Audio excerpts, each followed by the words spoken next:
well, welcome. A very warm welcome. This is Game Plan on 99.7 Joy FM, hits 103.9 FM. My name is Fentuo, Tahiru. Welcome to the show. This very cool or cold afternoon, depending on which part of the country you are listening to us from. We have quite a lot to talk about on the show from now till 3 p.m.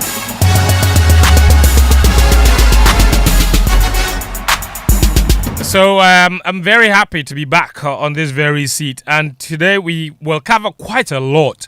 Now, I will just sum up the issues for you. Ghana's Olympic team is in Strasbourg preparing for the Olympic Games. The opening ceremony is on Friday. We'll take you live to Strasbourg to speak to them, the team's media attaché, and get a sense of what's really been going on there and whether we have reason to be hopeful that come Friday after the opening ceremony, when the competition itself starts on Saturday, Ghanaians will have a lot to cheer about these Olympic Games. And I'm sure that you've only seen, you've heard the news, you know that Olympic Games are coming, but the question is, why do we have to be excited? And then we can look at the global picture as well. Who is where? Who is doing what? Why should you be excited about these Olympic Games? We've got that to cover on the show. We also have a conversation on the Ballon d'Or and what the Euros and Copa America competitions have done for the Ballon d'Or race. Has it, in particular, eroded some credit of some of the people's plate, if you like? What has it done for Jude Bellingham? Has it added anything, or has it taken something away from him? Who else has made it into the conversation because of the Euros? Is that Rodri? What about Lautaro Martinez and his incredible performance at the Copa America? Does that mean that now he should be firmly back in the conversation as a genuine contender for the Ballon d'Or? What about Vinicius Jr. and Argentina's not so great performance at the Copa America? Has that taken anything away from his own credit in the Ballon d'Or race? Who else should be in there? Some people have mentioned Carvajal.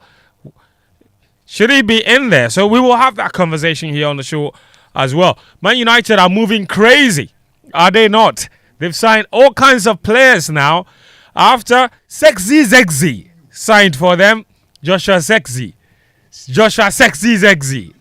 They've now also confirmed the signing of Lenny Yoro, an 18-year-old defender that they've signed for 62 million. We've not had a conversation on transfers in a while.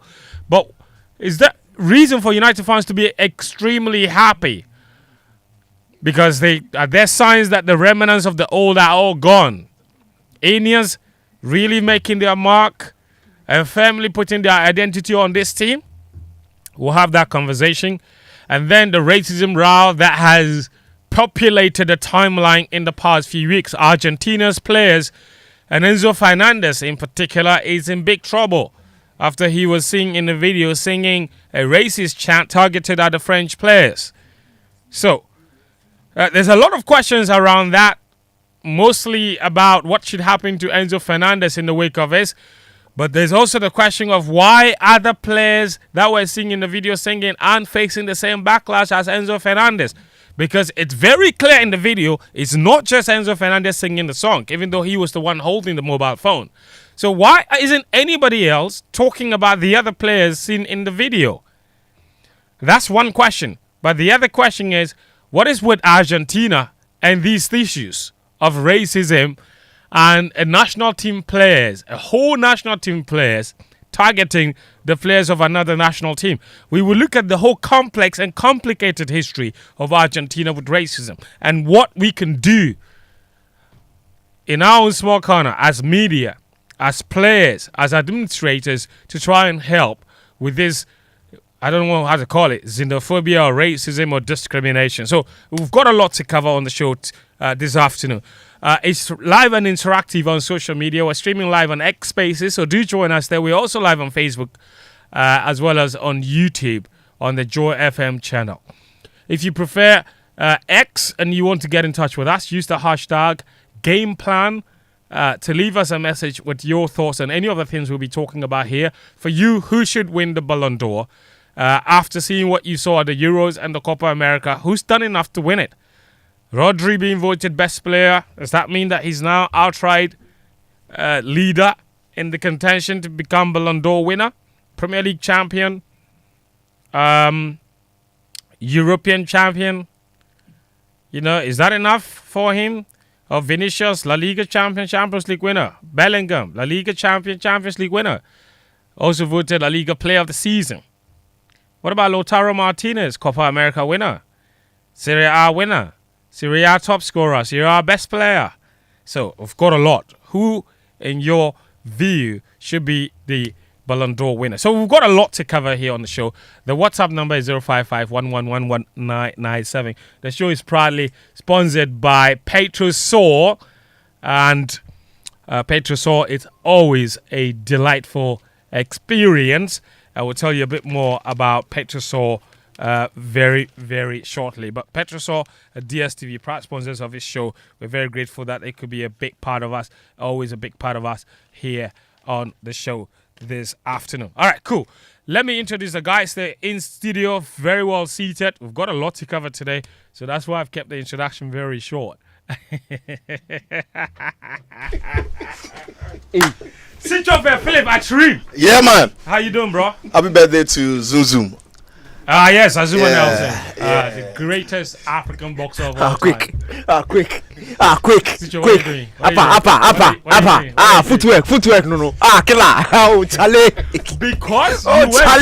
Because you went to play small virtual ball. Charlie. The way I beat the guy. I beat somebody. Hold on. You beat which guy? The virtual guy. If you can say what? AI. You fought a virtual fight. Yes, a virtual boxer, yeah. And you won. I beat him. I don't if you say you won, it's like technically, bro. No, I beat him. And no camera can't stand my front say they beg, not tree. So right now, you and Azuma Nelson, I get a virtual belt, bro. Quick. Yeah. Charlie, I ask for that. Good to have you. Your shirt they go on. Thanks, bro. Zebra crossing. In the J WWE this the referee. I'm from the combat sports, man. I tell you. In fact, you will have a better chance at making it as a WWE referee than in boxing. That is true. That's footwork. Welcome to the show. Oh my God. How you doing? Oh, I'm very happy. Yeah. Why? Yeah. Why are you happy? I'm very. Why I shouldn't be happy? I'm Why are you happy? Tell us why you're happy. Why are you happy? Want to tell us why? Why are you happy? Tell us why you happy. So that you can be. What is the reason? Tell me the reason. I don't know that song. Oh, you don't go Sunday school. No, they don't teach that thing for my church. We don't know that song. Please, we The didn't go to the people. It's not that Abi school. It's Sunday school. It's Sunday school. Shame on all Which of church you. was that? Shame. Which church was that? You didn't go to Sunday school. My Sunday school don't teach that thing for. You get mommy body for the main church. Oh no, hey! Okay. Auntie B go wake you up 5:30. Go Sunday school then. Sitso, will you keep quiet about it? Atsu Tamakloe, welcome to the show. Thank you. How are you? Yeah, I'm great. Yourself? You see, when the two of them speak, you and I can't relate. Yeah. Because No, I can relate because we went to the same church. Yeah. you went to the same You want to find a fast now? Oh, you want to find a fast now? You went to the same You're on your own. You Yes, went at you are on Sunday your school. own. Sunday school. Yes, Church of COP. Pentecost. Where is it? Church of Pentecost. It's all over Is it the where- country. is it where- No. You see, when Is you it what say- he's trying to do? Hold on. Don't get me wrong. This is not your English class. When you say the same church, I assumed it was the same building. Okay. No. You see, Okay. that's It's what the same that's church. What, so you Different have to- assemblies, different. Yes, But the absolutely. same church. Yes, This guy but don't you even go church, so I don't even know. but you see, the assemblies of God that you are, is it assemblies of God? Church of Pentecost. The Church of Pentecost. You see, Church of Pentecost in Tumu. It's not the same as Church of Pentecost true. in Accra. It's That's supposed to be how. the same. So supposed to be the Christ, same. it's not. It Christ, is. Christ the King. Do you attend the Church of Let Pentecost? me finish. Christ the King. I have been there. I have gone to Mary Mother. I have been there. Thank you. My grandmother was Catholic. I have been to her church. Thank you. It is not It's the not the same. same. No. I'm telling you. Christ the King, Mary Mother, those denominations, Church of Pentecost is Church of Pentecost. We are You different. see, he's not getting. Actually, he's But not. they are all Catholic church. That's what I'm saying. when did Pentecost become? Not Pentecost. You are not following He the said line Mary of thought. Mother which is a Catholic church. Yes. And then Christ the King which is a Catholic church. Good. You've And been my to grandmother, who is Catholic. both. You've been to both, and it's not the same. And I've been to my grandmother's church. And I'm saying that those two and my grandmother's church, even though both Catholic Yes. or all Catholic, not the same. That is not how the Church of Pentecost is. We are the same. We are the same. The doctrines are the same. The songs, the feeling is the everything. same. The songs are The language The may feeling, differ, yes, but everything. the vibe, Yeah, the the spiritus, the spiritus. tongue twos, bro. all the twos are the same. Okay. Yeah. Okay. Highly spiritual. Okay. The last one. Okay. The what twos? That's fair. Tongue twos. Oh God. If I follow the two of you, I swear. If I follow. Oh Oh man. God. But man. Let me greet the chairman of the Church of Pentecost. Please go Yeah, ahead. Chairman Apostle Eric Nyamiche, and then the General Secretary Apostle Obobi, my main man, General Secretary of the church here, my main man Apostle Obobi, and the wife who celebrated her birthday a couple of days ago, Ma Koko. He's at 2 days time. He say yeah. You don't know. Come on for there. You don't know. He say That yeah. is my church, bro. And then the resident pastor of my church, Mount Olives, was at COP. Yeah. You who is the resident pastor of your Pastor church? Dr. Felix de la Ask Cruz. Atsu who the His resident name is pastor of your Anthony church. Osam. You the Google. Oh, this is Twitter. What is Google? Actually, did you go to church last Sunday? Yes. Where do you go to church? Babadi. What's the name of your church? The guy said he's a COP member. Young man. Yes, but the COP he goes to is which one? I told you then. about it. There is English Assembly and then there is a local. I worship. No, at but the they have English- don't they have like Maybe I Labadi worship Central. at the English Assembly. English Assembly, Labadi Central, maybe English Assembly. The, Yeah, that's- they- I that's saw- actually- Mount Olives was a center. that's yes, actually- that's the point. All of the churches have names. Yes. Yeah. So what's the But name I of just told you that's the It's English not Assembly. Labadi. That's Pastor. actually your close church to is called Laboni. English Church. Oh, I said English Assembly. Assembly. Your church You is know called say that thing English no be true. Assembly. Yes. It is You know, true. be Just true. do a Names. quick Google No, search. so They get names. it can be Okay. Labadi Central, Labadi area, Labadi Central, and in Labadi Central they have English Assembly and then maybe the local assembly. I don't know for sure. I've not checked that Labadi, so I don't know for sure. But I'm saying that what he's saying, That is what it it is. yes, it be true. So you will see that on top of the name of the church is English Assembly. No, Labadi Central. It can be Labadi Central, but in the same building they have local English assembly, English and the assembly. So local. local So the people can come very Ah. early, or the English can come very early, 6 to 8:30. Yes. Then the tree or the local can come afterwards. So that's the condition that breeds the discrimination between the English service It's people not discrimination. and then the local service people. But if you don't own the tree, why should you go to tree service? I saw a video. Who was it? I think it was. wait. What's the name of this guy? The social media guy. No? What's his name? Code Mickey. Code Mickey. He said That is that- man that they Hey, love my of guy. man. Code Mickey says the English service people, no, they discriminate against the local service people. I see that video. So when they go to the church in the morning, if they see some girl, they'll ask the girl, where do you fellowship? Then they will mention the name of it. I said English service or Tree service. Local assembly. local service. And you see, and he says the reason he finds that the discrimination is perpetuated is that they will put the English service early. And then the local service for the masses. Yeah.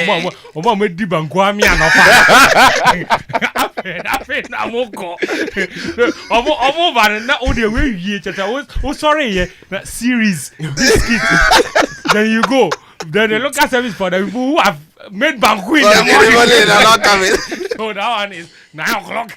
But media, church there, my personal preference, I enjoy the local service. If you come to my church, Mount Olives, Yeah. it's very local. It's a worship center. So I mean, Pastor Dr. Dela Felix Kluche is a solid guy. He's brilliant. So it's a local place. We speak English, speak tree, but on our songs tree, I like local. So when I was in tech, I didn't really attend Pensa. Because Pensa was more or less English. But I'll go to Bomso Assembly. The Proper one for them, local Bomso Assembly. Wombom. Yeah, Like, yeah. That be me. Okay. Steez. Fair enough. Guys, we'll begin the conversation with it. I want to briefly speak about Ghana's Olympic Games participation. The team is in Strasbourg, where they are currently camping. Courtesy the French embassy, who have invested, I think, around 40,000 euros into taking Team Ghana there for this camp. Ghana is taking a 21-man and woman delegation. Okay, the contingent is made up of 21 people. There's 8 of them who are athletes, and then there's 13 of them who are officials. And the officials You have physios, you have coaches, you have team leads, and what have you. So it's a very strong team. The country is taking. It's not unheard of, and don't let anybody deceive you that Ghana is taking this number of people and then this number of athletes, and then the officials are twice the number, or as seems on propaganda. I have the full list here of every single person who is going to the Olympic Games in the name of Team Ghana. So we have our 8 athletes, obviously, who are going. The 8 athletes are made up of 2 swimmers and 6 track and field athletes. So 2 swimmers, and those 2 swimmers are Harry Stacy and of course also Giselle Mensah. Those 2 are going on a wildcard entry basis. Okay, then you've got athletics, where we have 6 of them. Abdul Rashid Saminu, who has also qualified for the individual 200 meters, and you have in fact Rashid has qualified for the 200 meters and the 4x1.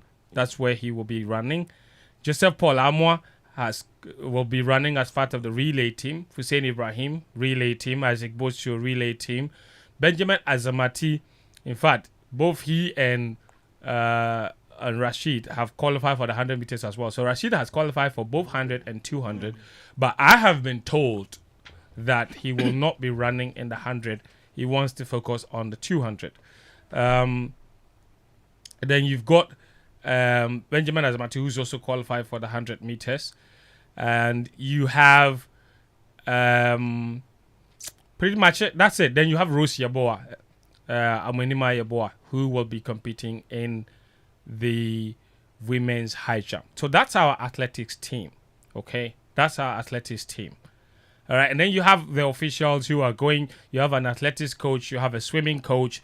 They have multiple athletics coaches. Actually, they have 2 of them. So Andrew Owusu is one of them. He's based in the US. He's going. You also have Salamatu Musa, who is also going from here in Ghana. So you have 2 athletics coaches. Then athletics have a leader of delegation, the general secretary of Ghana Athletics, Filipina Frimpong. So Filipina. Yes, Filipina. So that's what it is. Then if you go to swimming too, swimming has a coach, and swimming's coach is Daniel Petonku. And then you have a leader of delegation for the swimming, who is the president of the swimming association, Delphina Kui, a woman that I know very well as well. And then you have the GOC president, Benunu Mensah, who has to go as the leader of the whole delegation. Then his general secretary is Sanoun, Mohammed Sanoun. You know him from his days at Ghana Cycling. Then you have a physiotherapist, Ishmael Saki. You have a doctor, Enimo Pare. Then you have a nurse going with them. And then you have a chef de mission, who is obviously Ghana's overall leader of delegation. I think the president might just be the president, but chef de mission is leader of delegation, and that is our very good friend Isaac Abuajidia. Abe. All right. Yes. This year actually didn't go. Oh. So that's all. So that's the whole list. Okay, 21 people. Last time you The Commonwealth Games. Commonwealth It was Games. the Actually, Commonwealth yeah. Right. No, he was chef de mission for Commonwealth Games. Yes. Sanoun. Yeah. Yeah. It was. No, he was asking about Fred Achi. I was talking about Fred Achi. Oh no, that one was for Birmingham. Not for Birmingham, yeah. Birmingham. Yeah, that was the Commonwealth Games. Commonwealth Games. Commonwealth Yeah. Games. Birmingham. But he can't go every time. So. Fedachi But the last Olympics, Tokyo. No, he didn't go. who went? Who went from where? From Ghana, man. Oh, that As list. chef de mission, that's what you're asking. Eh. Yeah. Oh, the chef de mission. Yes, For yes. Tokyo. Yeah. Who was it? I think it's easy to find. Tokyo, I think, was Sanoun, or? I think so. Yeah. Tokyo was Sanoun. Or if it's not Fredo, then that's all. Then we can move on. Why you put it What like? is your issue with Fred? No, it's my guy. No, I'm just it's my guy. Oh. All right. Yeah, big Fred. Listen, guys. Let's go to Strasbourg now. Right. Yeah, it was Okay, Sanoun. one person whose name I didn't mention in the list as Ghana's media attaché Ha. is our very own. Benjino. Willinio. Our very own. Willinio. Benjino Willinio. Oh, Benjamin oh. Willie Graham. Willinio. Benjamin Willie Graham. Okay, so Benjamin Willie Graham hasn't joined us just yet. I'm trying to get him to join us to He's speak eating about the croissant. team's camp. Hey, Benjamin Willie Graham, join the Zoom. The Strasbourg there, no. The Strasbourg will still be there for you even after. But listen, we've got a very interesting team. And I think that for many of us, there are two reasons to be excited. And I would say for the high jump, there's reason to be excited. I am just slightly disappointed that they are going without, let's say, Rose Yeboah's coach. You see, the thing about athletics or track and field is that the one that has coached you to achieve great success is the one that has to be with you at the biggest competitions. It is something that has to give. It is something that has to be done. It has to be deliberate. And that's why everywhere Usain Bolt went, he had his coach. Noah Lyles is going. The US have their coach, but his personal coach will be there. The same thing for any athlete that has ever broken the record. They've been coached by the same consistent person. It doesn't matter if they are with the national team. The national team coaches will be there, but their personal coaches will go along with them as well. And maybe, yes, some of them have the luxury of having to fly their own, but their associations make it possible to have access to them. Because unlike all the other sporting disciplines, track and field, swimming, all these ones are individual sports. Tennis, it's an individual sport. So your coach is your coach. So Rose at 1.97, impressive. The world record is 2.10, and 100. In the high jump, I think we all know even a centimeter is significant. Having said that, yes, she's a long way off, and the woman Mahushik, who set the world record, is still there from Ukraine. She's going to be competing. But what's important is that Rose Yeboah is going there as the NCAA champion. NCAA champion is no joke. What it means is that in the whole collegiate system, in the whole of America, of all the athletes who compete in America, she is the best at high jump. In the whole collegiate system. And we've seen collegiate athletes go from college to medals at big competitions. We saw Coleman. Your girl in pool. Thank you. Sydney Mac- McLaughlin. Yeah, McLaughlin.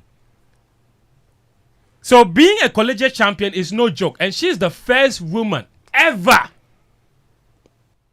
from Ghana to become an NCAA champion. And look at the number of athletes we have sent abroad since we started this thing. So there's great potential there. And she could go higher. She could go 1.98, 1.99, maybe 2.0.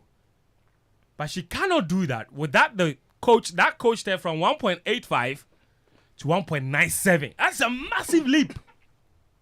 So I am slightly disappointed. And I know that efforts had been made to try and get her coach there.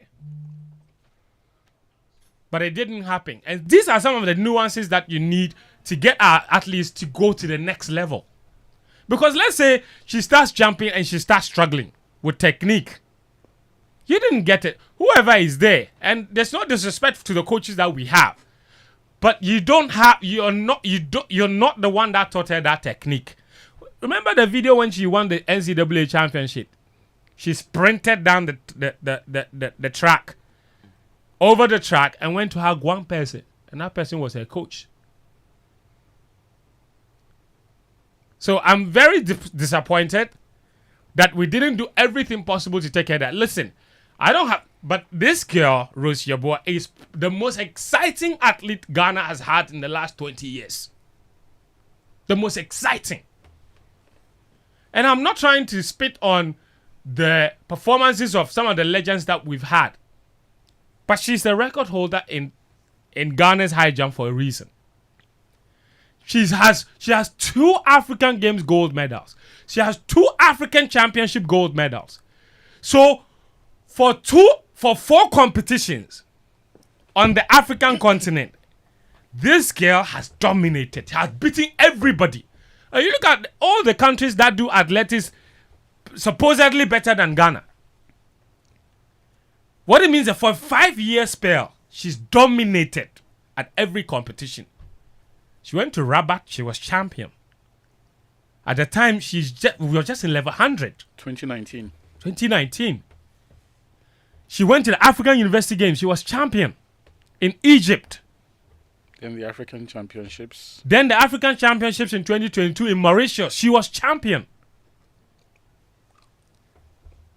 Then she went to the World University Games in China. She was champion. World University Games. And set a national record there. And set a new national record there. Then came to Accra to defend her African Games gold medal that she won from Rabat. Then she went to Cameroon to defend her African Championship medal that she won in Mauritius. For a 5-year spell on the continent, nobody could beat Rose. And nobody can still beat her. And she's getting closer and closer. 1.97 has won a world championship before. Yup. So she is that close to the top elite. And look at the performances that she's put up over the years. So, listen, I think that we should have done everything possible to ensure that Rosie's coach was there. Because that would have done an awful lot for this girl. Then we have our relay team. Obviously. And I know Ghana Athletics has a way of rotating the team and coaches and what have you. But it's one thing that I'm very excited about. It was that they had a coach who had coached this relay team at multiple competitions to get them to achieve the results that they have achieved. And I'm glad that Andrew Owusu is there. He was part of the history-making team that took the team to Silesia and then to Tokyo. He's good to be the one coaching the team. Salamatu, this is her first ever Olympic Games. I hope she'll do a decent job. But for our team, I think potentially we are dealing with a 37 team. The national record is 38.07, which they set back in 2022 at the World Championships in Oregon. They haven't ranked close to that since then. Despite winning the African Championship title in Cameroon and finishing second in Accra and also qualifying for the Olympic Games in the Bahamas. But the potential of this team is enormous. I think realistically they can make the final. What happens after that? And this is the greatest relay team Ghana has ever had. It's not even a joke. Yep. Like, it's not even debatable. Because before they got into the scene and won gold in Rabat, the last time we had won the gold medal was back in 2003. When Aziz, Zachary, and Leomar Mills and Co went to Nigeria, the African Games, and beat Nigeria and won the gold medal. We've not had a team make back-to-back Olympic Games in the relays ever. That's how good this team is. But let's go to Strasbourg and speak to Willie Graham. Willinho. Who's been there with the team. Oh, Willinho Graham. Graham. Willinho Jr. Willinho Jr. Willinho Jr. Willinho Jr. This squad is killer. Yes, you know. Listen, talk to us about the last few days. You went on Tuesday, I believe. So Wednesday of last week, right? Yeah. Of last week. So you've been there for more than a week now. What exactly have you been up to? What's the training like? Who do you have in camp? What's the fitness level? When do you go to Paris? Just talk me through the whole lot. The team, Sitso and the man himself in the middle there, Willinho. And actually, guys, once again, good afternoon. So we left the ground last week Wednesday on 11th. We left with Rosie Abois. I believe you were at the airport to have a chit chat with her. Now, when we got to Paris, we also had Ibrahim Husseini meeting us, and then Harry Stacey also joined us. And then, of course, it was a 2-hour drive from Frankfurt to Strasbourg. Strasbourg is a border town to Germany. That's about 25 minutes. So Giselle drove from Germany to meet us in Strasbourg. And then later on, I think the following day or so, that comes in as a Potio. And then we also had what you call Jopo joining us together with Aminu. And of course, Professor Andrew Usu. But we left with the doctor, Dr. Ernest, the physio, Saki, and then of course, our team nurse. And then of course, the self-dimension had all been here. So we met him, and then we had a first meeting. We discussed the few ideas that we had. In fact, it was at the first meeting that the athletes themselves agreed that Jopo becomes their captain and the flag bearer for the team. So we discussed that, and then we head out for the recovery exercises. And then, of course, the swimmers also had the opportunity to see where they were going to practice. They have been there since we got back. And so that's been the story, training throughout, and then, of course, working out with their coaches as well. Okay. Also talk to me about the story that emerged, and I'll talk to you about that very shortly, about the athletes asking that their per diems be paid from their participation of the African Championships in Cameroon. But when you speak to the athletes in terms of expectations, and I don't want to say a lot about the swimmers, because the young swimmers who are there looking to maybe make personal best times, because obviously they didn't even make the qualifying time and had to be there through the World Cup. The athletes, on the other hand, merited their places at these Olympic Games. They qualified. They made the final, the relay team in particular, the last time out in Tokyo. When you speak to them, what is, from their own expectation, what is realistic for them in terms of what they are looking to achieve in Paris? Great. You speak to them, and in particular, let me speak about my interactions with the captain, Jopo, and a few of the athletes. They are not giving themselves any unrealistic targets. And they are also trying to not put themselves under any pressure. I remember at breakfast, one time Jopo telling Rosie Ebois, and this is the very first Olympic opportunity there for Rosie Ebois. And also do remember that she's the first Ghanaian female to do a high jump at the Olympics there. So Joe was telling her, you know what, don't stress yourself, don't push too much that is going to affect you on a day. Just take it a day at a time. You relax yourself. Don't give yourself a set unrealistic target for yourself. I mean, the expectation is high. Ghanaians are expecting more from you. I understand that, but you just need to relax yourself, relax the muscles, and then go out there and enjoy yourself. I mean, that's the advice there from Jopo. It clearly tells you that they know that it is a task they need to fulfill themselves. They know that Ghanaians are looking forward to it, especially the 4x100 team. And I tell you what, there's this sense of belief from Saminu when you talk to him. He's like, listen, guys, we have a chance. We can do it. You know, and that's the kind of message he sends across. And when they are at the training grounds, you feel that these guys want to make a mark. And you, just as we were discussing in the studio, on the world ranking, they are 10th. So it clearly gives you an idea that they are one of the best, 4x100, quartet in the world. And again, if you check Rosie Ebois, for instance, they are close about 4 or 5 jumpers of the same 1.97 with her. So it also gives you an idea that she is within the range of making it to the medal zone. And for me, that's the belief that we carrying on here. The athletes themselves know that, listen, they can make it, because if they check the world ranking from World Athletics, and then they also look at the times that other athletes have made, there is a sense, there's a belief that they are within a range of making it to the medal zone, and obviously, mounting the podium. That is what they want to achieve there, but it's one day at a time. Indeed, one day at a time. Talk to me about the mechanics that you've witnessed in training in terms of how they work on baton changes, because this team, as good as they have been, they have an uncheckered history of messing the baton up. They did it in Silesia in the final after qualifying to the final.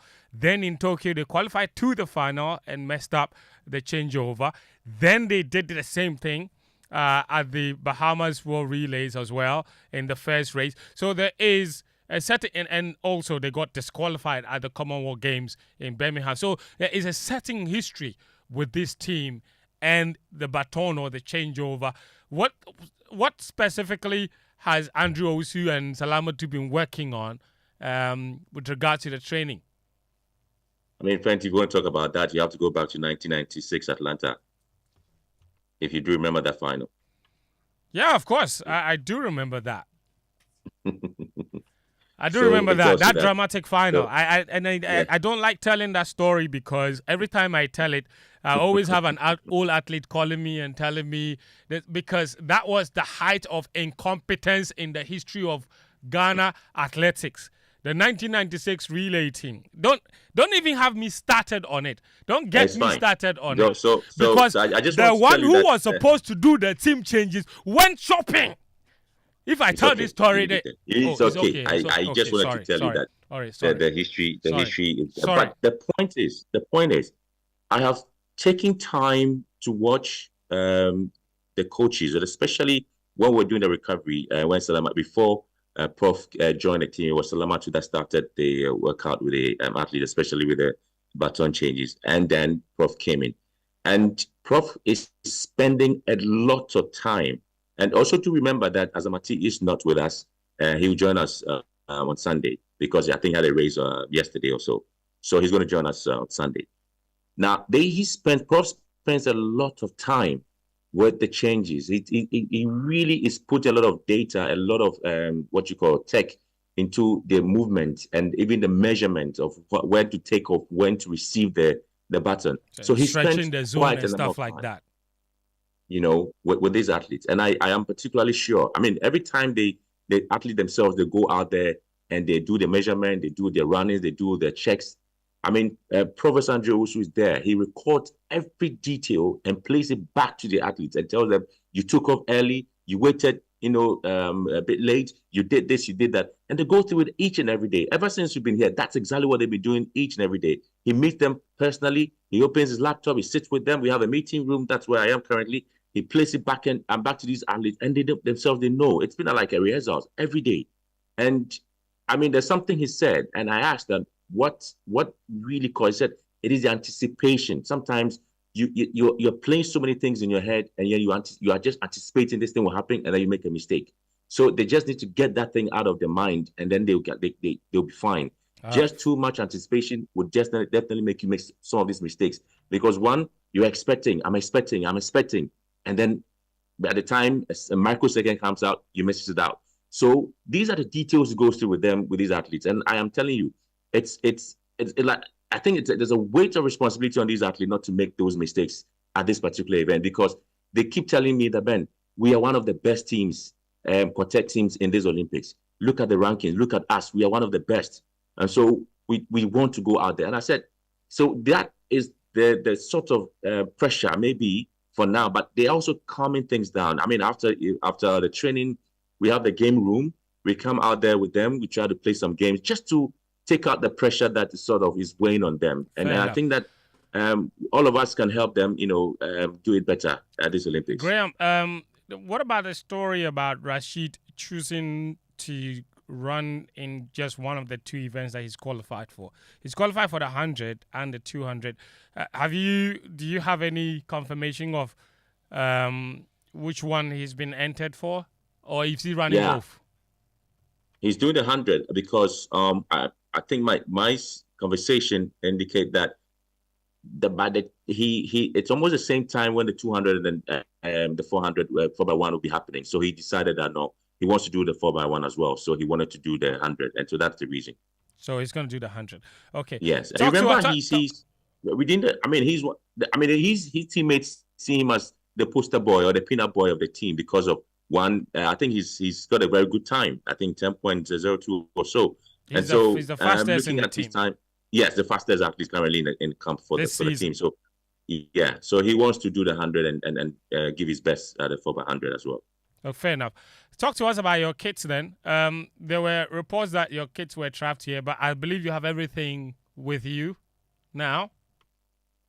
We traveled from Accra with the kits.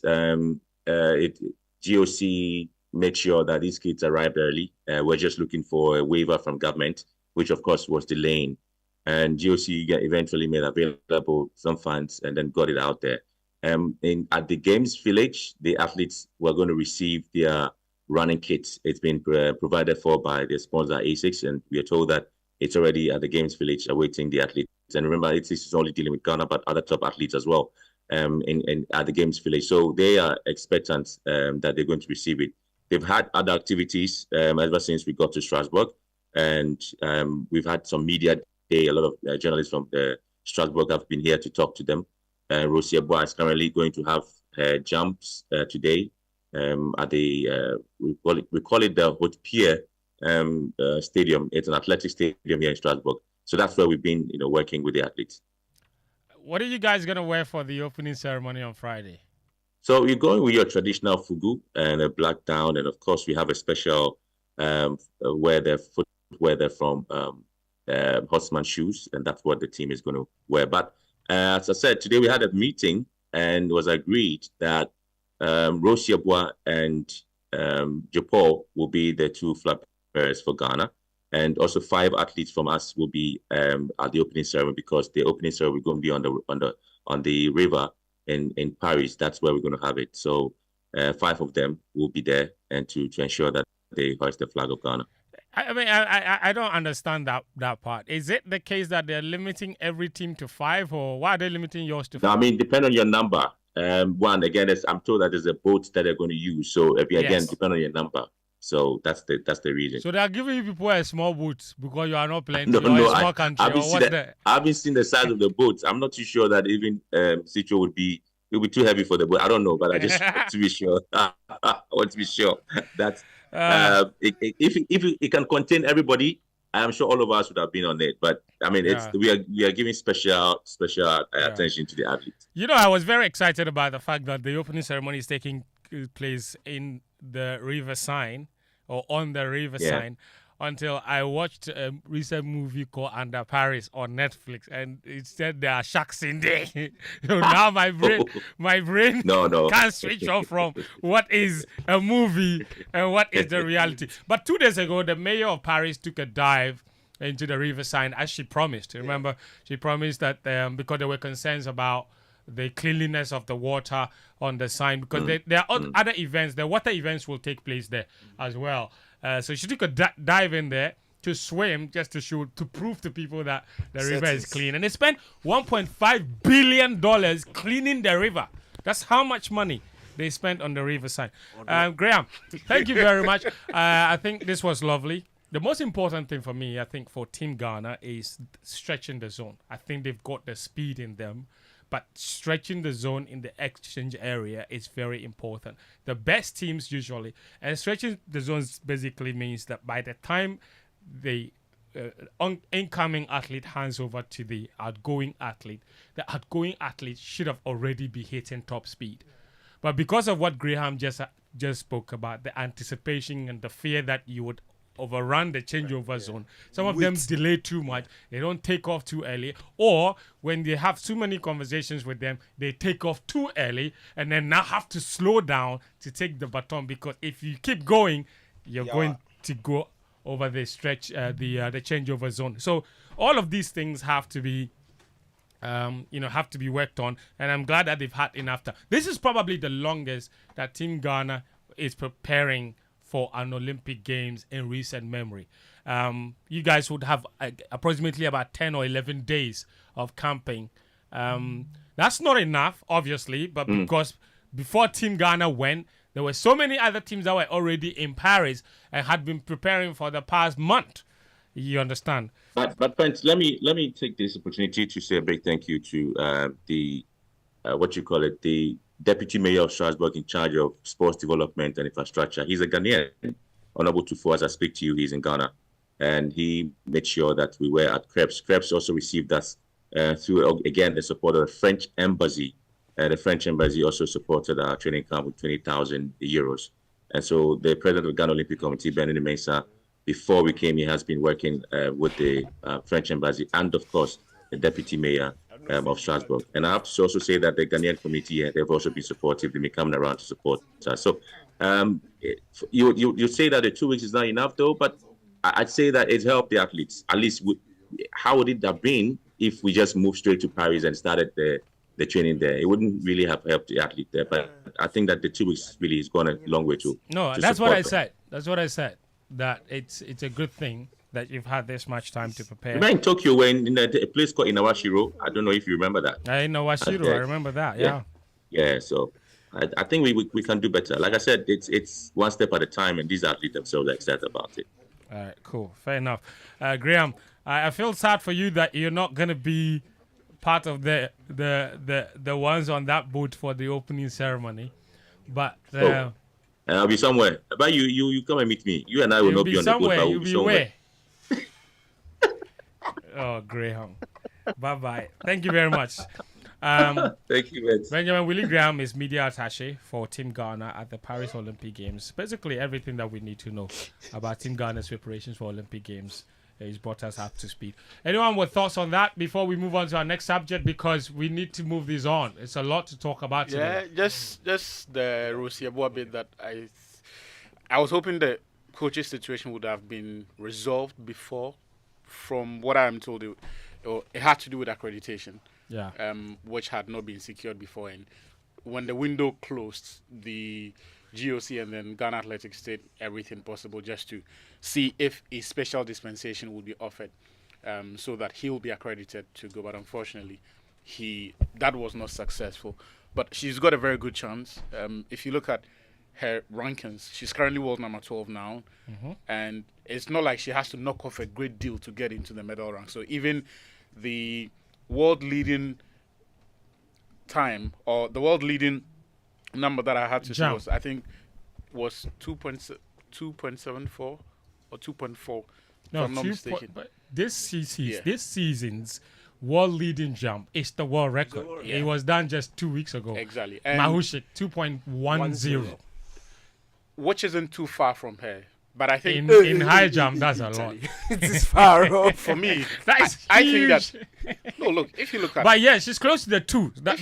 If you look at 3 her, centimeters from 2 meters. if you look at her trajectory yes, and how much she's been able to make up since she first came in 2019. yeah, There's nothing that says that give her a year or two, she wouldn't get close to that these I numbers. agree. And there's a very important competition for her. And that is my only disappointment, that she's not going here with her trainer. But I think that at the end of the games, I will be happy, and I expect that she will be ahead of Morgan Lake, Vashti Cunningham, and a few of those who at the moment are ahead of her as far as the rankings are concerned, because she's a fantastic talent, and I think the experience from these games will serve her very well. Yeah, I was just watching the Paris Diamond League. By the way, tomorrow is the London Diamond League. That should be very exciting as well. And there were a lot of the very meet where Mahushik set the new world record. There were lots of athletes who were struggling to clear 1.97. And this is what Rose cleared to win the NCAA championship. So That's what it is. 1.97 was winning at IWF. exactly. Diamond League. Yeah, Yes, so it's a huge jump. In fact, if you check the rankings, there are about 8 of them currently on that particular mark. 1.97. Yeah, Yeah. it's a huge. No, it's a huge. Look, it's a very, very good jump. It's a huge. It's a good jump. You know something? I think that when Nathaniel Actor is here with us. Natinho. But Dino Mame. Ali, this one they sound like some track. They come record some track where they start. Anyway. I need to take a break though. So Okay. I don't know if you want to hold your thought or All right, okay, that's or you fine. can sum it up for me. All right, sure. Look, for me, I'm looking at the psychological element of sport. We all do remember Simone Biles, and Yes. after coming through the gymnastics event and dominating so well and making all of the very big headlines, she came for another Olympics event and she said, listen, I don't want to do it anymore. Now, our athletes are at the stage where, with all the inadequacies and with all the times they've recorded and all of that, they would need to prove a point. So I'm just looking at the psychological element, both for our sprinters and for Rose. There's so no that psychologists in the team. I've checked their list. yeah, and we've had this conversation several times. I do remember that in Germany 2006, for instance, we had a psychologist on the team. And then fast forward, we went to another tournament and we had changed the arrangement. Obviously, because we do not find need for it, or the excuse that would give is that we do not have the funds to support that size of a team. But all of these come to make a certain impression technically on performance. So let's just hope that, the psyche is good and the focus is watertight and will not get any. Look, I was watching the videos of the baton change, practice, okay? And I'm just saying to myself, goodness, God, the other elements that we need should just come to play here. That's all. Anything can happen. That's all. With the relays, anything at all can Agreed. happen. And that's what I want to rely on, Fent. Agreed. By going with the theme of anything can happen, in 2000, I think 2019, okay, 2019 was it 20? Team Ghana's women went to Japan, okay, to compete at a World Relay Championship, trying to qualify for the World Championships the following year. The relay team, they finished 5th. Okay, they finished 5th. And only the top 2 qualified. They finished. Brother. Number 2 got disqualified. Number 3 dropped the baton. Number 4 got disqualified. And suddenly Team Ghana was number 2. That's the relay. Anything can happen. Relay, the dynamics are played. Just make sure you get your baton across. Anything just finish. Anything can happen. The race and finish. Anything can happen. I've forgotten Chirandi Martinine. Of course. Yeah.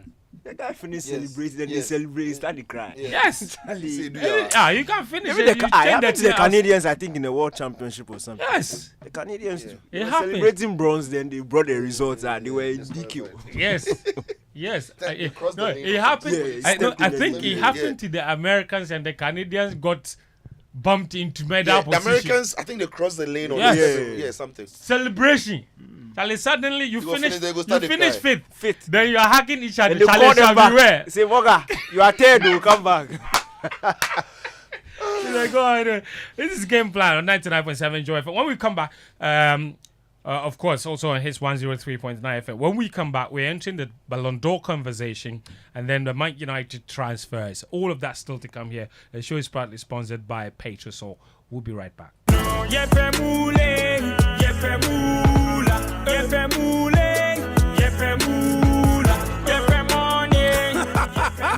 Introducing Pick 4 from Game Park Games, the easiest lottery to play and win. Pick 4 numbers from 0 to 9 up to 3 times a day to become one of our daily winners. More moolah, more power. Play online at www.gameparkgames.com or dial *946# to play. Game Park Games is regulated by the National Lottery Authority, not for persons under 18. Play responsibly. Pick 4 from Game Park Games. More moolah, more power.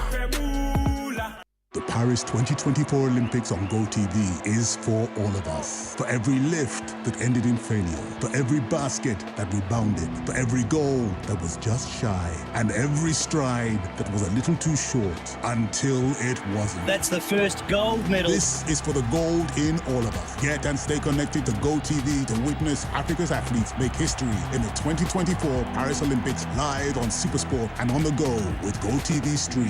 GoTV. Love it.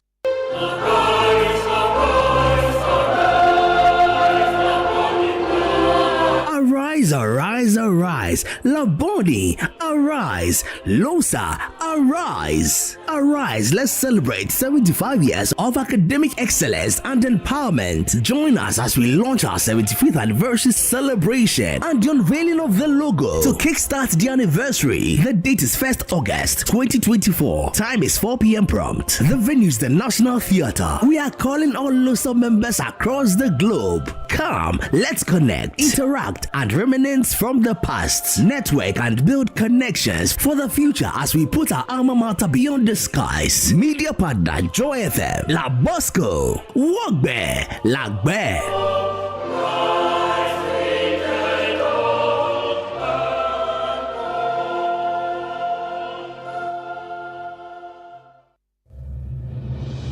The happenings in international sport bring us history, numbers, and moments, some of which can be repeated and others only once in a lifetime.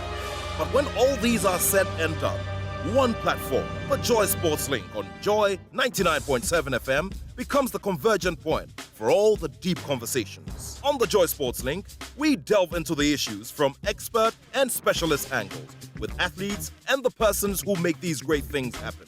This surely is your preferred platform for delving into the critical sporting issues and bringing the celebrated names and faces behind them. The Joy Sports Link is on every Saturday from 12:10 p.m. to 2 p.m. And I'm your host. My name is Nathaniel Atsu, and I have love for sport.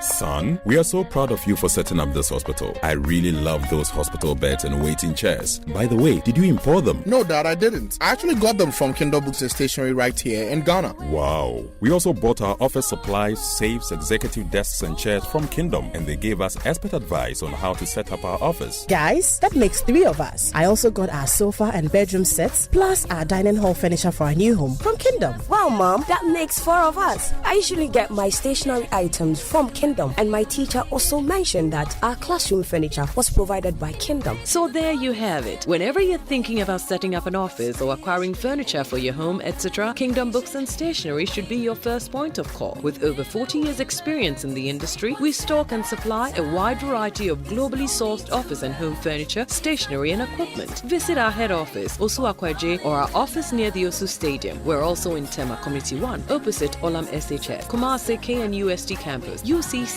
Cape Coast, and now at the Marina Mall, Airport City. Or call us 0302 764101, 764209, or 762792. Visit our website www.kingdomgh.com.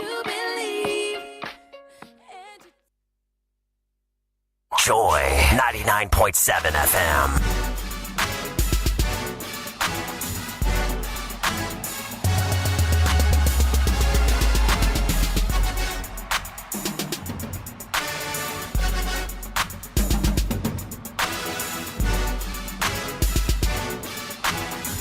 All right, ladies and gentlemen, welcome back. This is Game Plan on 99.7 Joy FM, hits 103.9 FM. Gone by, we just had a conversation on the Olympic Games and Team Ghana's participation at the Olympic Games. Speaking about the Olympic Games, over the course of the Olympic Games, we've got very exciting programming lined up here at the multimedia group for you, Joy Sports specifically.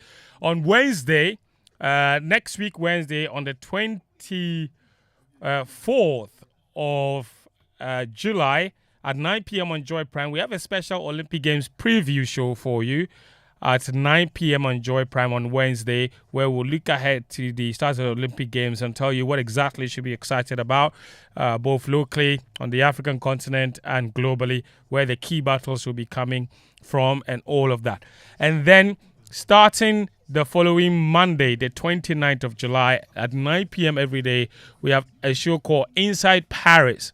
Okay, this Wednesday show is called Gold Chase, and then from the 29th, and then every weekday, 9 p.m. on Joy Prime, starting on the 29th, we have a show called Inside Paris.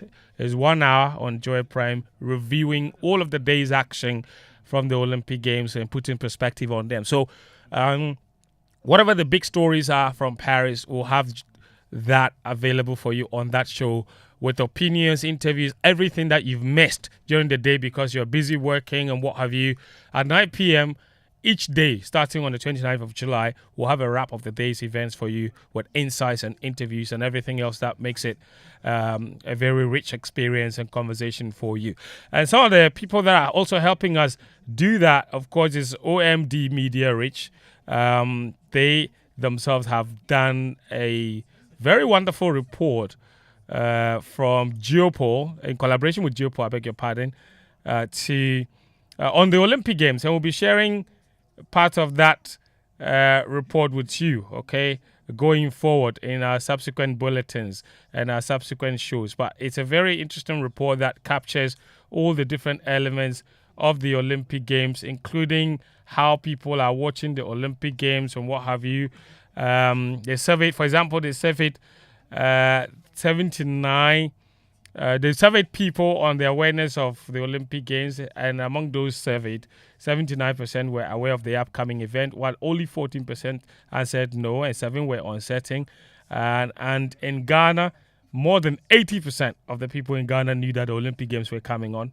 More than 90% in Nigeria said they were aware of the Olympic Games happening. Very surprised at the Kenyan number, just under 80% of the people in Kenya said that they were aware the Olympic Games are happening. And given how much Kenya dominates at the Olympic Games, this is a rather startling statistic. So this and many more of such insight is what we will be bringing to you. Can't get some media reach and the research that they've sent us, they've sent our way.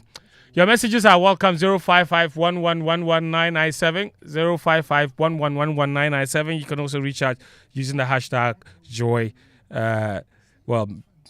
Using the hashtag Game Plan, not Joy Sports, Game Plan on Twitter. All right, Sitso, Atsu, Daniel, Nat. We've had a look. I've introduced that topic. Let's have the Ballon d'Or conversation now. I don't want to sit by this guy. What is happening? I don't want to sit by him. Why? What's happening? Change his position. I'll tell the class prefect. He change his position. Okay, listen.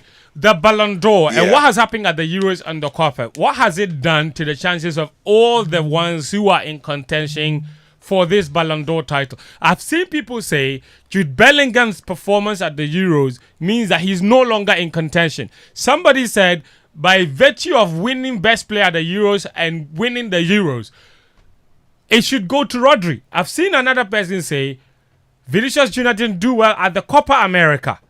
So therefore, and he wasn't the best player in La Liga. So just the Champions League alone shouldn't be enough. I've seen somebody say Lautaro Martinez should be Ballon d'Or winner. Let's give it to Lionel Messi. The up and coming players, they are not There's serious. also that. That's just by the way. You see where I wanted him to get up from this place. On me, after in Corano, they don't sit up. Who is your pick for the Ballon d'Or? Right, I think it's Vinicius Jr. Right. Make your point. I think it's Justify. I've seen people mention Lautaro. It's a very solid argument, a very solid conversation. But he won't win because? I don't think Lautaro wins because even though his performances in the Serie A looked great, the numbers were good, he didn't necessarily have standout moments because Inter Milan just ran straight to the title. His standout moment was he was best player in Serie A. No, that's what I'm saying. And he was top scorer. That stands out. No, that's what I'm saying. Like, I'm saying that during the competition, and in the end, he was the best player. In the end, he scored most goals. But because Inter Milan won the league so easily, not many people can point moments in the season where Lautaro stood out and made things happen for Inter because it was so easy for them the way they won it, right? And unfortunately for him, in Champions League, Arnautovic blew so many chances in the first leg against Atletico Madrid, and then they couldn't go through. For Argentina, in this, he was lethal, but wasn't necessarily the go-to man because at some point he wasn't even starting. So when you look at his season in the whole, it's almost like he's won the most important things. Yeah, in the Coppa Italia, in the Coppa he scored the winning goal and all of that. But when you look at his season, it's almost like he's delivered, but it is not. How do I put it? It doesn't stand out, right? Because let me tell you his standout performances this season. Apart from being top scorer, and listen, and I think that it's a little unfair. Hold on, I think it's a little unfair when because he's scoring routinely, we think they don't stand out. Maybe without those his goals, Inter don't win those matches. And that's why Erling Haaland didn't win anything. Because Erling Haaland was scoring every day, scoring goals. But hold on. That was pure robbery. I'm using the Haaland one. The templates we are using to win Ballon d'Or. I'm not creating. Yes, but it's not. Is it a fair one? The Erling Haaland. Yes. I thought you're making a fair argument here. Yes. Based on what it is now. You see, if I come and speak my mind, it's a different matter. If I speak my mind, wasn't Lautaro the one who scored the winning goal in the Copa? I mentioned that. The Super Cup. I mentioned that. He scored the winning goal at the Copa America as well. Yes, I mentioned that. I meant the Italian Super Cup first. Yes. Then the Copa. The Copa. Then he was voted best player. Yes. And he's La Liga's top scorer. Yes. What stands out more than Until he won the Copa America, nobody was talking about those numbers. Why? They just flashed away. They were not the most memorable things to the global He world scored of 6 football. goals from 9 shots. I'm saying that even he wasn't starting in this Argentina team. Right? People forget that he wasn't even starting this Argentina team. So I get the argument for Lautaro Martinez. What I'm saying is that the number of goals that he scored if it was about number of goals that he scored and all of that, Erling Haaland would have won last year. But the Ballon d'Or is not won that way. Tell me why you think Vinicius will win. Because of moments. Okay. How many big moments of those did he have last year? Plenty. Listen. Champions League against Bayern Munich home and away is enough. Champions League final. That's enough for Ballon d'Or. I'm saying that it's but Ronaldo won Ballon d'Or when he beat Sweden home and away. We remember that. And not wasn't because he hadn't played anything this season, no, but it capped it. It topped it. So if Bellingham, before the Euros, Jude Bellingham, Vinicius was ahead of Jude Bellingham. If Bellingham went to the Euros, having performed the way he performed, and he scored the winning goal against Spain. He cast. So I'm analyzing this based on what the Ballon d'Or, how they win Ballon d'Or in this era. No, based on trend. Based on the trends. No, I see. My question to you is... Let him finish his Vinicius argument. Then you make your Rodri argument. No, I don't want to make an argument. I just want to... I want to ask a question based on a statement he's made. You mentioned moments. This guy, you mentioned moments, right? But if you look at the Champions League quarterfinal, Man City. First leg, second, he went into penalties. There was no Vinicius moment in that second leg. Which one? The second leg in this thing. There was no. But the first leg, he had crazy moments. Like the ball to Valverde, the ball to Rodrigo. No, it was Vini throughout. He's not. You don't have to score the goals. What was the biggest moment in Real Madrid's winning the Champions League? That second half comeback against Bayern Munich. Yes. Who was? It wasn't Joselu. It wasn't Vinicius Junior. It was Joselu. It was when Joselu coming off the bench. No, Joselu. No, wait. Anybody who watched the game knows that even though Joselu scored the goals, everything happened because Vinicius Junior started taking on Kimmich. He created tons of chances, and Joselu's first goal even came from Vini striking the ball at Neuer. You see, I'm saying that when you ask every Real Madrid fan, what was the game changer? Sitso. The Madrid fan will tell you it's baby Vini. Sitso. All right, proceed for me. So I'm saying that for me, as we speak. And you're saying that those moments for Vinicius were so many last season? I'm saying that they were at cranched moments where people are going to hold on to it. In one competition. What were his moments in La Liga? No, when he returned from that. Okay, so let me say this. You said memorable moment. I want in the first half of La Liga. First half of La Liga into early January, it was all Bellingham. Getting to when Vinicius returned to fitness, it was all Vinicius. Even through to the Champions, people forget it. That Bellingham dried up. And Vini took it up. Yes, but people forget Vini it. taking it up. Yes. What did he? The moments and what did he do? He led. What do you remember? I've mentioned plenty. No, I mean La Liga. Games. La Liga. Oh, you made an argument against Lautaro based on that. Yes. Because he was too routine. Thank you. Nobody remember. I'm saying Vinicius, that second half that he took over, no. What do you remember? Oh, plenty moments. Like what? Oh, those don't even go there. No, I'm serious. No, I want us to go there. No, wait. I'm saying that. What I'm saying is, no, I get all the argument. I'm saying that for Vinicius Junior, the way he ended the season, everybody knows got injured the first half of the season. The way he ended the season, right, when he came back, the sheer number of assists and the sheer number of goals he scored, the number of games he played against the end of the season, it puts him there. And let's face it, when the season ended before all these international competitions, Vinicius was right up there. Even Bellingham said it himself on the Abbas parade that he thinks that this year's Ballon d'Or should go to Vini. And it was only because of the way the boy had played in the second half of the season. I don't think that the Copa America and then the Euros altered so much. I don't think so. And the same reason I'm going to say, even though Rodri has won so much with City over last season, he won only the league and has come to win the Euros, I don't think that he has had standout moments like Vini. He's played well. Isn't that more? I feel like that is a slight disadvantage to those who are so good, they're so good, so much so that. Yes, it's a disadvantage because of their consistency at a certain top level.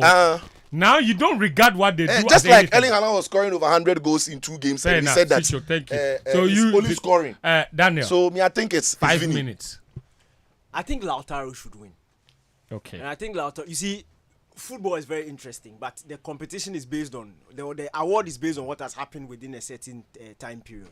Okay, certain competitions come before certain competitions. That's why at certain points in time, people are leading and then people are behind. Then after a certain competition, another one will come back to the top of the race.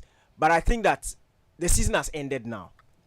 The award is now given based on a season review. And when you look at the whole season from August up until now, I think Lautaro has been the best player in the world. Now let me explain. In the Serie A, if you look at how, and I like how Sitso starts. Sitso is a very good debater, but very good debater. As for now, I'll give it to you. But you also need to look at storylines from Inter coming into this season.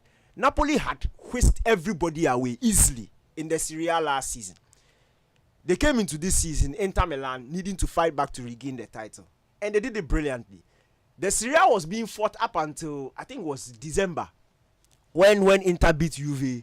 That was January, it. Yeah, January. They stretched the gap and they just kept on going. And the person who kept them keeping on going was Lautaro Martinez. Yes. You can't tell me that Lautaro Martinez, he didn't have memorable moments because his team won it easily. Man City has been winning the league easily. But we still give fans to their top class. The top players. Yeah, yes. You can't tell it because a team won it easily, the person didn't get. They didn't win Ballon d'Or. He didn't win.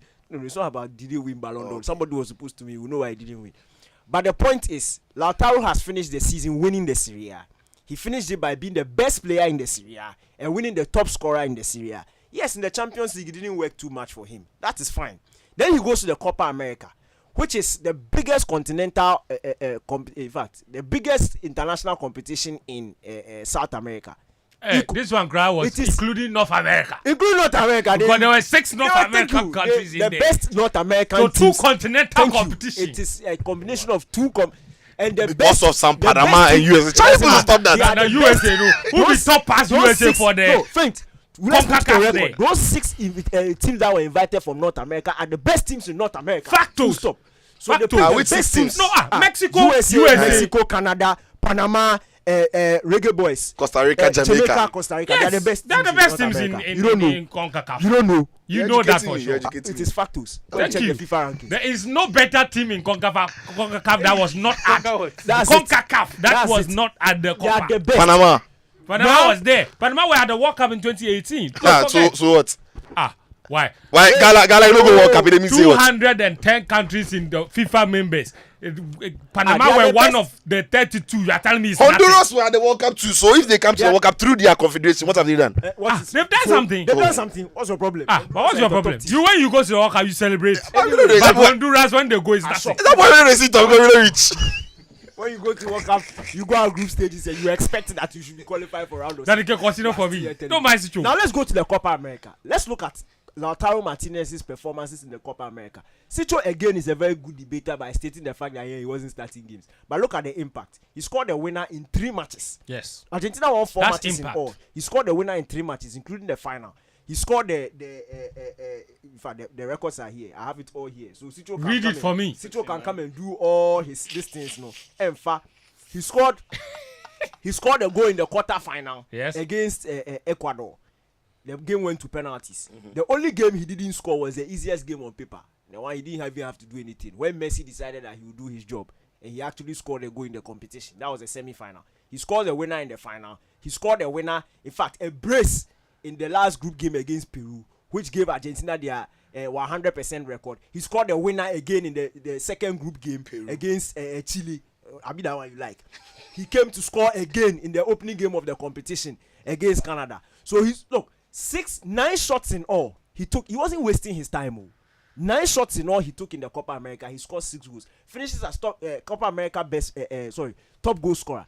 You can't have such an impact and win the Copa America. You can't have such an impact in the Serie A and win it. In fact, per the UEFA coefficient rankings, the Serie A was the best league in the world this year. Am I lying? They scored the most points. Yes.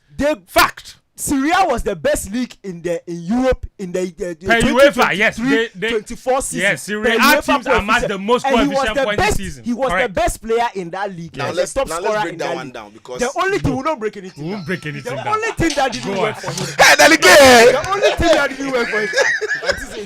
No, we will break that one down. Sitso, we won't break anything down. We are not breaking anything down. In fact, by virtue of that, we see the number of teams that are going to next season. Of course. Rightly so, because the Serie A has shown its superiority over the likes of the Premier League and the La Liga. In fact, the La Liga finished number 4. Am I lying? Yes. Number 4, because the German Bundesliga was number 2. That's why teams like Bayer Leverkusen were bullying their way in European competition. That's right. There's a reason why La Liga is going down. But hopefully, your 5 minutes is up. Hopefully Mbappe will come and raise it your back. 5 minutes is up. No, it's not. It's not. But I'm just in conclusion. If you have a league, Super Cup, a Champions League, and then Copa America, 4 major competitions, and out of 3 out of the 4, you are probably the best player in 3 out of the 4. One doesn't work for you. You look at Vinicius Junior. The league, you've admitted per your own analysis that Vinicius Junior League 1 year. I didn't say that. I didn't say that. No, you said it. We asked for evidence. You didn't give us. Equally applies for.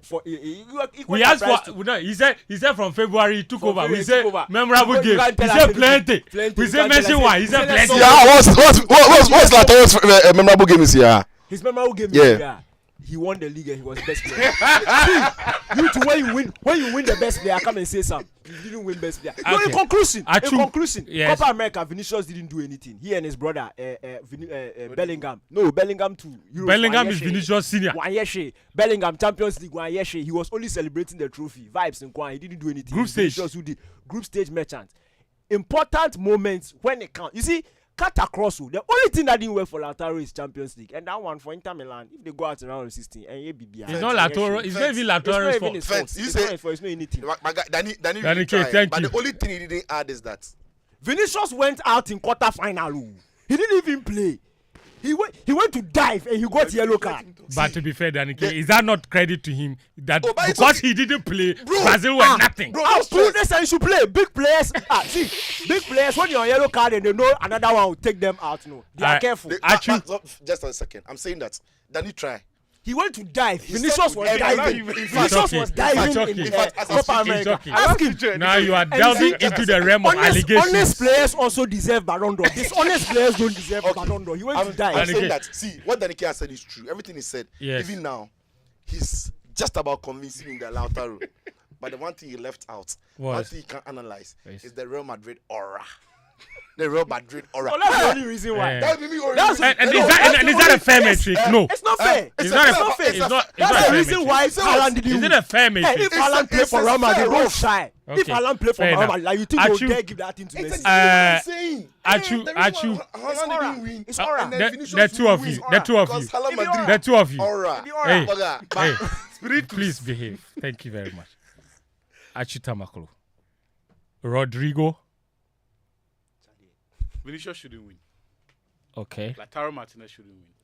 Bellingham shouldn't win. Okay. Rodri should win. That's right. You have 5 minutes. Tell me. You see this argument about having moments and how it's been a determinant in the past. It is true. Mm-hmm. But in the past, it has only been when all of the accomplishments and all of the metrics match up. And then there is one player who has more match-winning moments or those memorable moments, as Sitso says, right? So that becomes the difference maker. But the moments on its own is not enough to win you the Ballon d'Or. It should not be enough. Why?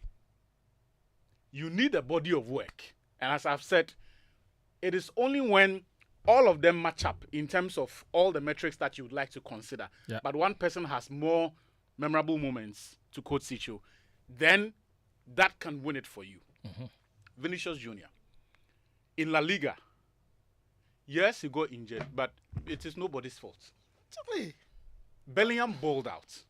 If it is that the argument is that he had moments, look, the relevant moments in La Liga were all about Jude Bellingham. True. That's why he was named best player. There are 2 games that matter in that league. Oh, how? The Clásico at Camp Nou, the Clásico at the Bernabeu. On both games, Bellingham left his signature. True. You are shooting yourself in the foot, but you get there. In fact, his impact was so profound that wait. Today, let me ask a question. So Vinicius was Bellingham was the best player across La Liga. Yes. And we are talking about the goals he scored at the start of the season. Vinicius didn't play like 2 months, 3 months. Yeah. Bellingham scored only 4 goals more than Vini. He scored 15 goals after he had. Which of them plays further forward though? Bellingham. But who else? Continue. Continue. I won't respond to this. Flow. The reality is that Bellingham was the best player in La Liga. That is not. That's factus. Can't be debated. So domestically, they can be debated. Vinicius had a flaw there. His record is not. It is tainted. In the Copa America, he let his team down. Badly. Yes, he was excellent in the Champions League for them from the knockout stage. Yes. But somebody's work took them to the knockout stage. After 3 seconds. Look, the severity and magnitude of Brazil exiting a Copa America at the quarter final Look, you can't compare that to Inter Milan going out of a Champions League in round of 16. There should be more uproar about Brazil failure. We are saying it. Only it's just Copa America. He didn't this thing. We are mocking England for losing. And he went to dive Euro finals, but Brazil couldn't even make. So you've made a strong argument for why Vinicius shouldn't win. Vinicius shouldn't win it. Lautaro Martinez shouldn't win because he did well in all of the numbers in Serie A, all the numbers in the Copa America. Brilliant. But the Champions League is the apex football competition at club level. Yes. If you don't show up when the big boys step up, you have no business being in the conversation among the best players in the world. Nothing else matters. Nothing else matters for me. And he didn't show up in the Champions League. Let's not make excuses. Who didn't show up? He didn't. Lautaro Martinez.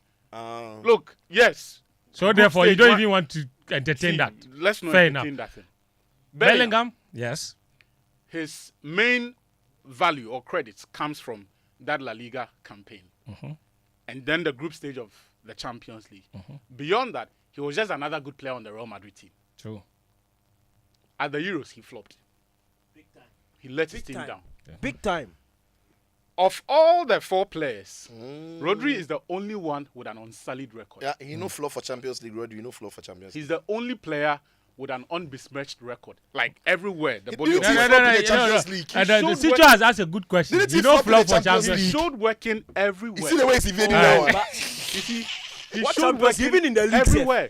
Even in the league, he was even the best player in his league. When they talk about allow Atsu to go on. When they talk about these so-called moments and all of these things, if that is the argument, Rodri even still has relevant body of work in the sense that there were important points of the season where Rodri showed himself as a difference maker for Manchester City. Like look, when? The league. Like when? Then you give example. You can't just say on the final day of the season. When all of them, they were shaking. The goal that settled matters, that sort of ended the debate about whether or not there was a chance for a title to slip or wherever. What was Rodri's contribution there? The game ended 3-1. Yes. City were already in the lead. So how is scoring the third goal? At 2-1, we could. He said his goal settled nerves. Even at the time he scored, Arsenal were not even. Arsenal were losing. What are you talking about? What are you talking about? You two were more yesterday. Look, and here's the thing. You two were more yesterday. If you look at City were calm. Rodri They were himself, calm. and for me, he has gotten to that point where he's not only good, but he makes all of the elements around him better. If you take Rodri out of all of the teams that he plays in, they are not the same. Spain played better without Rodri in the Euro final. See, they are not the same. Spain played better without Rodri in the Euro The final. counter argument is that they took advantage of a horribly coached England team in that second half. Atsu and say. They took advantage. The two of you. Hold on. The two of you. This is not an interjection. The two of you. The two of you. It is important that I say this. You see, no offense, because this is not about waxing lyrical. It's about when you shower the player with words, you give examples. People are listening. You can't just say he's this. And there are no examples. And the only example you have is a lie. When you made your case for Lautaro, I didn't lie. He was quiet. I'm talking to you. Yeah, I was quiet because I was truthful.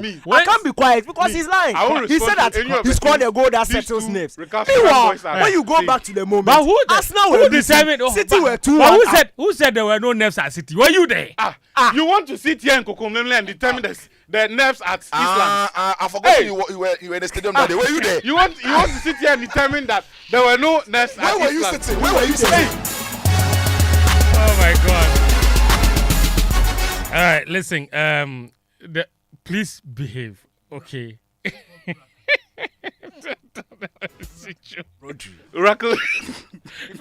I will not entertain this reckless interjection of. No, but it's not fair.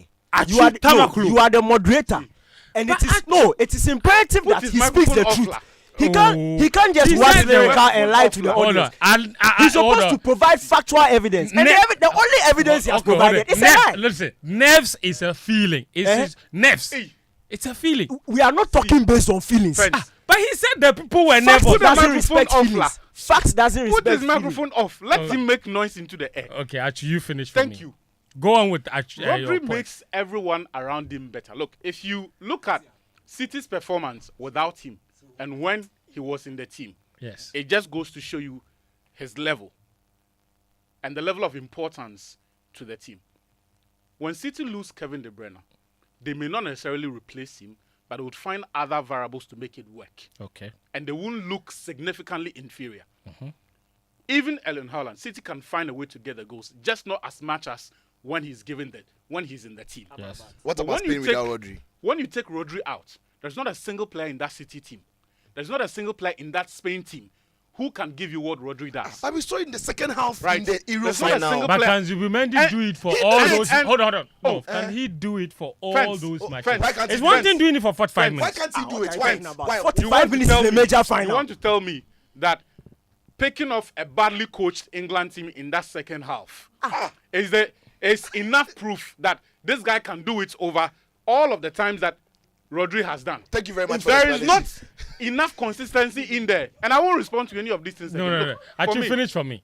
For me, Yes. Rodri should win. his impact on City, Okay. his impact on Spain, his impact in the Champions League, Premier League, Champions Champions League, what did he do? Consistent performer Champions League, what did he do? of all of them. Okay. Take again the simple answer says to you all of conclude, these say questions again. about what did he do. Take him out of the team. Just look at how the team looked in the games when he did not play for I have City. the answer here. In that And then final, check when their he played performances. the first half, it was KG 0-0. Right. When they took And him then out, check their Spain performances. were free. They scored two. Look, Okay. for me, created So chances. for you, it's Beyond- Rodri, look, and a win for Rodri is fact, a win for Zubimendi- football. it's a win for football. Win Zubimendi for should pure win Ballon football. d'Or Ballon based d'Or on should this. not- Win Zubimendi- for pure football. Ballon, pure football. It should not go to players who dive and players who cannot step up in the Actually, Champions League. Whew. Thank you very much.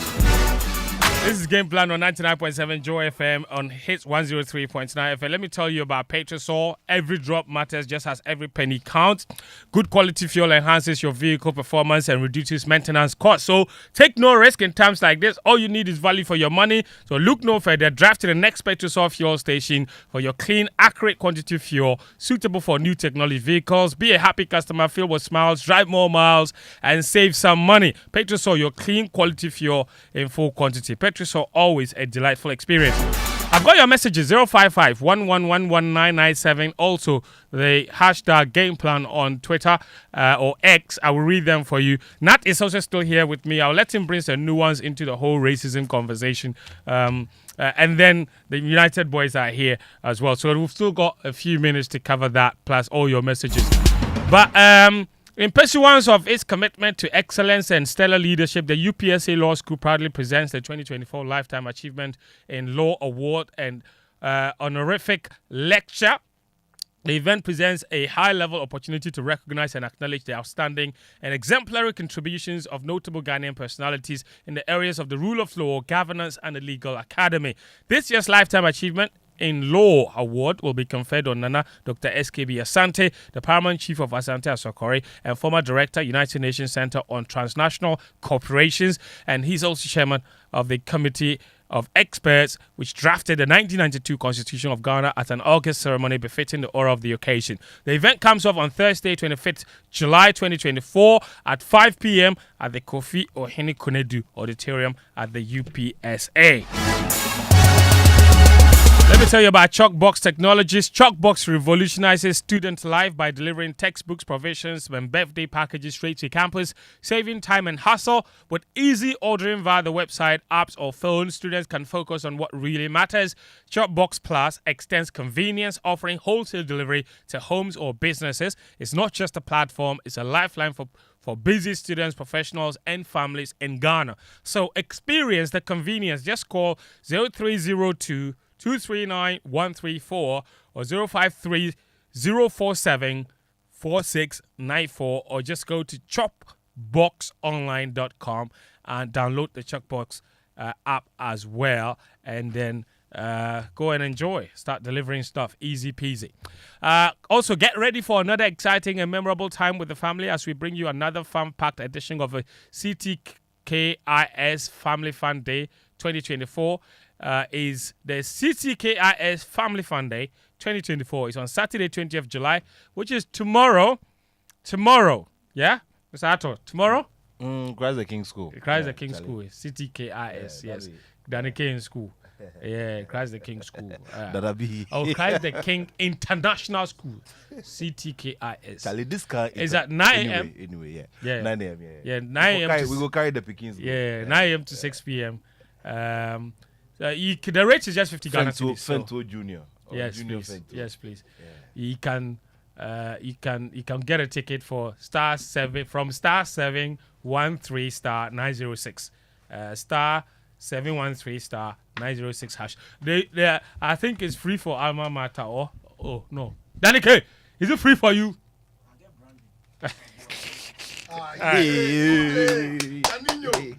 Charlie. What did he say? Charlie, see, let me tell you something. You know, in these days when political parties are looking for youth organizers, Danny K will become a very important. Hey, Charlie, imagine saying Danny K be youth organizer. Charlie, okay, well. Yeah. New Force has some faces. I suspect Danny K, because today, you know, I did the traffic like that. I did watch one of the this. I say the neck. Oh God! Charlie. Wait, have they unveiled the 7 people? Not yet, too. Charlie. Danny K could be in there. Watch. Yeah. All right. Charlie, now, let me read a few messages and then I'll come to you. This one says Mbappe should be in the Ballon d'Or conversation. 71 goals and assists, 3 domestic trophies, Ligue 1 top scorer, Coupe de France top scorer, UCL with top scorer, France most decisive player at the Euros. My brother. He was France's most decisive player at the Euros. Is what this one says. That's Oliver at the production desk. Our own people are sending us messages. But it's true. Okay, it's Oliver. All right, cool. All right. No, somebody won FIFA the best by being the top assist maker in the French league, winning the French league, and scoring his 100th goal for Argentina. Why can't Mbappe also win with this? Mbappe doesn't have the same aura. This message says, "Hi, Fen. Please help me say hi to Sitso. I'm his friend at Malam Junction Traffic. Oza. Tell him it's been a while." Yeah, this is Daniel. You have a friend at Malam Junction Traffic. No, but if you say so, you're my friend. maybe the face, like the nick something. Daniel, it be like Daniel has a necklace there, so it be like Daniel. Tahiru. The Daniel. Yeah. Okay. Charlie, what's up? Sitso, he can lie about this thing. You go feel be possible say you know the guy. Oh how? Daniel Makati. Let me take more messages, guys. We need to do this quickly. Let me take. I've quite a number of messages. Nito just from Tema says, I wish the Olympics team all the best. Ghana sports low key. He says, I'm not sure what that means. His friend is from Trouble. He says the Ballon d'Or must. The Ballon d'Or must be postponed because. Okay, hold on. Because the standard has dropped drastically. The high bar CR7 and Messi raised for 11 years. None of the candidates matches that this season. They have spoiled us with quality and high performance demands, so therefore it must be postponed. Else it will end up being a cheap award. That is from Trouble. Trouble, thank you for your. I'm shocked. Cannavaro and Modric all win some before. All right. What is the time frame for the Ballon d'Or? This message. Season. No, season now. So August to May. Yeah. And the year with international competition extends. So it extends to the end of the international competition. Is it from January to December or is based on season? Based on season. So now Saka 2, that's clear. If it is based on season, then individually Lautaro Martinez deserves it. He played all the games in the Copa America, started 4 games out of 7 and won the final for Argentina. He was Serie A best player. If he had team success wise, Jude even deserves it ahead of Vini. And before Inter were eliminated from the Champions League, Sitso said that Inter were the best team in Europe last season. Resist day. Hey, Charlie. By the fact that they be the best, they means Lautaro be the best player. All right. Conclusion that. Let's take more messages. This one says, it says, it's so sad that now a player as normal as Bellingham is in the Ballon d'Or conversation. Rodri's Ballon d'Or is with Messi. I beg. The best player in the world is Vini Jr. He deserves it the most. That's a message from Joe. Where do people picking Ballon d'Or from Messi? It's like Lewandowski when they take the special award. Yes. This message says, hello, Fed. Welcome back. Okay, sends a lot. Okay. Whoa. Okay, Dale, I'll try and read your message. It's quite long. Hey, why? It's as for the Euro, I've said it from day one that Spain would win it. It's super party here in the town for the Spanish. For the Ballon d'Or, it's really open now looking at how the season went. That's early season next season, and the likability of players will play a major role. But I believe either Bellingham or Vinicius could win it. I wish Team Ghana all the best. Vamos, Team Ghana. My regards to you guys. Tell Danny and Atsu that their Euro coverage was top notch. When is Gary coming back? Gary, message Dale. We beg you. Send Dale a message. Okay. All right, Dale, thank you for your message. This one says, Fen, don't forget the money question for some of the athletes. I forgot. This one says, Rodri is... Like bad news soon. But he answered that within the week. He said that there were per diems from Cameroon, but nothing to do with the Olympic Games. So the Olympic Games are fine. Rodri, to me, is the best fit for this year's award because he blew away every star there is as required from a DM. FPL code for your listeners. So the season is almost on the way. Idigoro in Tama Community 1. Site 10, huh? Yeah, with that message. All right, I've got more messages, but Nat, listen, you've been following the whole racism conversation. We don't have a lot of time. Yeah. But quick word on it. You have any thoughts? Look, so the latest twist to all of this is that the vice president of Argentina, Victoria Villarreal, I hope I pronounced her name properly, has waded into this conversation, and she is behaving like your typical politician who comes to tell you that these people are trying to, cast dirt on our character. Meanwhile, 3-4 years ago, they did X, and Y. So the vice president of Argentina is telling us that nobody who has the make of a colonialist or the behavior of a colonialist can advise them on anything. Well, Argentina's record with racism on a daily basis is not even a good thing to talk about. But to think that a person as high as the vice president of the land goes to subtly defend behavior which in the ethics of FIFA are wrong and are unacceptable is very, very disappointing. If you ask for my personal view, I'm not very surprised. And what I will say to every player of African descent or every player whose skin is nothing close to, well, what do we call it? Do we call it pink, light, white, or whatever?